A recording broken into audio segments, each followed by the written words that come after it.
Scarlet fever is back. Yes, you heard that right. From massive outbreaks in the UK to alarming spikes in China, scarlet fever is no longer just a thing of the past. But why is this happening now? And what does it mean for you?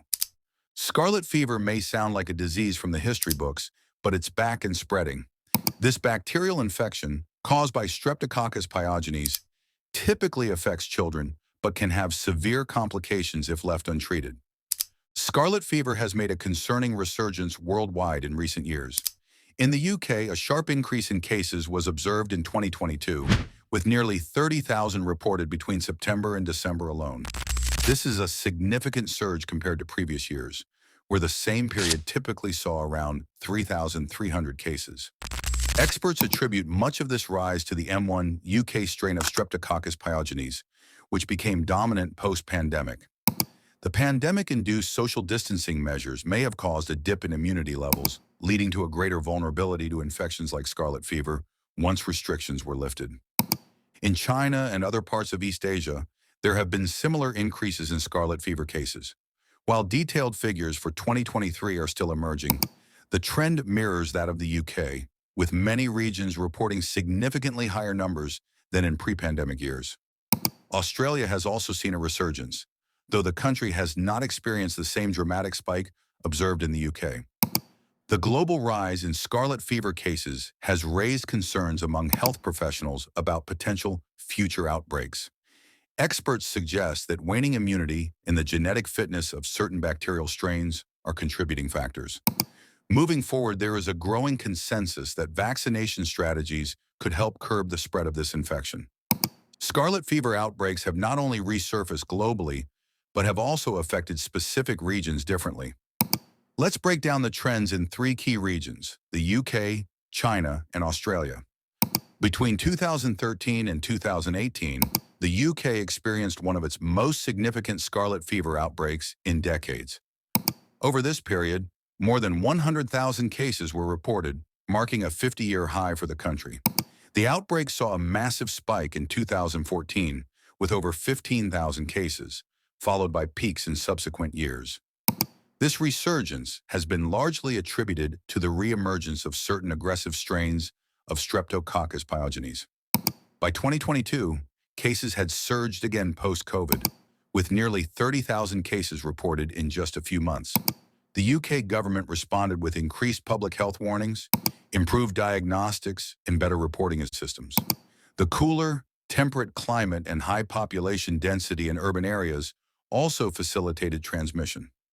China has seen a troubling increase in scarlet fever cases since 2011, particularly in large urban centers like Beijing and Shanghai. By 2016, more than 30,000 cases were reported annually, with experts pointing to factors such as urbanization and environmental pollution as contributing to the spread. The urban sprawl and close living quarters in cities allow bacteria to spread more easily, especially among school-aged children.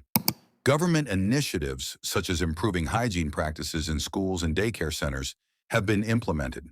But the highly contagious nature of scarlet fever continues to pose a significant challenge. The country's extensive research into potential vaccines may play a crucial role in controlling future outbreaks.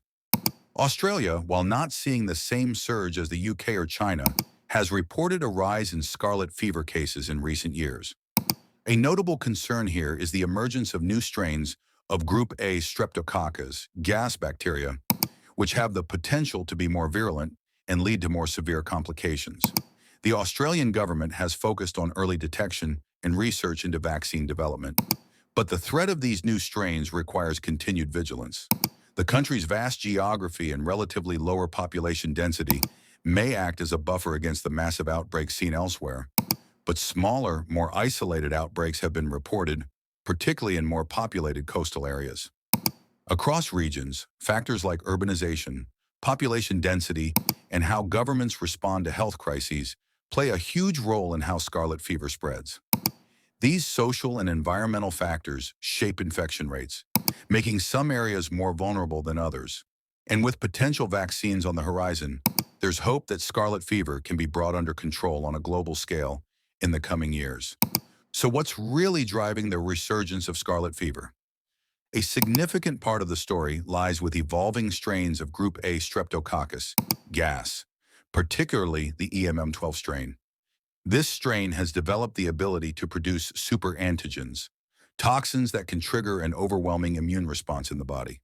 This hyperactive immune response is what leads to more severe outbreaks of scarlet fever, making the disease much more dangerous than in the past. Another key player in this evolving scenario is prophage-mediated enhancement. Essentially, viruses that infect bacteria can integrate their DNA into the bacterial genome. This can endow the bacteria with new properties like the production of even more potent toxins. This genetic exchange not only enhances the virulence of strains like EM12, but also accelerates their spread. Now let's talk about antibiotic resistance. This is a growing problem, especially in countries like China, where studies show that resistance to common antibiotics, such as macrolides, has significantly increased. Some reports indicate that over 60% of gas strains are now resistant to these treatments, complicating the management of scarlet fever outbreaks. While penicillin remains effective against gas, the increasing resistance to other antibiotics poses a serious threat, potentially leaving healthcare providers with fewer treatment options. This situation highlights the urgent need for new interventions. Vaccination research is gaining momentum, and experts believe that developing a vaccine against gas could revolutionize the way we manage scarlet fever outbreaks. With effective vaccines, we could prevent infections before they have a chance to spread, providing a proactive approach to this re-emerging threat. As scarlet fever makes a comeback, countries worldwide are stepping up their public health responses. In the UK, the National Health Service, NHS, is at the forefront, enhancing surveillance systems to track scarlet fever cases in real time. They've also ramped up reporting protocols, ensuring healthcare providers can swiftly identify and treat infections. Where the outbreaks have been particularly alarming, public health officials are launching aggressive awareness campaigns. They focus on educating parents and children about recognizing the signs of scarlet fever and stress the importance of early diagnosis. Schools play as they are encouraged to report any cases immediately. This rapid response is vital in densely populated urban areas, where containing the spread can be challenging. Australia, too, is on high alert, with health agencies emphasizing the need for vigilance in identifying new strains of Group A Streptococcus, which is essential for preventing future outbreaks. While treatment protocols are typically effective, experts are increasingly advocating for vaccine development.